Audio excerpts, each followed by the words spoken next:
This is the game of human trafficking. But we are here to warn you not to play the game. There are people out there who manipulate people and try and use them for their own gain. These people are called pimps or madams, and yes, they can be men or women. They found us like so many others, and somehow knew we were vulnerable. They knew exactly what we wanted and made shallow promises to fulfill all of our needs. Whether you have no money, no home, or no friends, they would always figure it out. They find people on the streets, in their homes, communities, and even online. You are never too young, and they are looking for boys and girls. For some of us, they offered food, money, and fancy gifts. For others, they offered a place to live or a place to call home. If you were feeling alone, they would offer friendship and love. And for many of us, the lure was drugs. Whatever you needed, they promised they could provide, but they were all lies. These people knew exactly how to persuade you to come with them.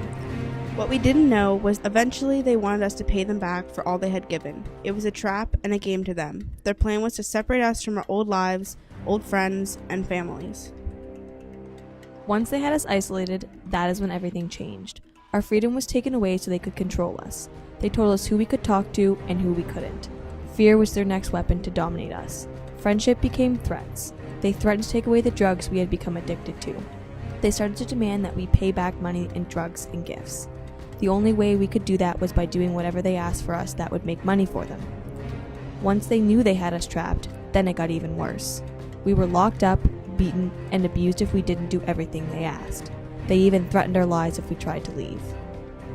Some of us were forced into labor, others into child exploitation, and many of us were exploited sexually, making more and more money for the pimps and madams. We all felt helpless, no one to turn to, and afraid to go home. Eventually we had no freedom and lived as someone else's possession. Don't think for a second that slavery is dead in this world. I have lived it. The pimps and madams call it a game, but it is only the game to them, and they will play with your life.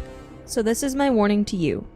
Don't believe their false promises, and don't play the game. You cannot win.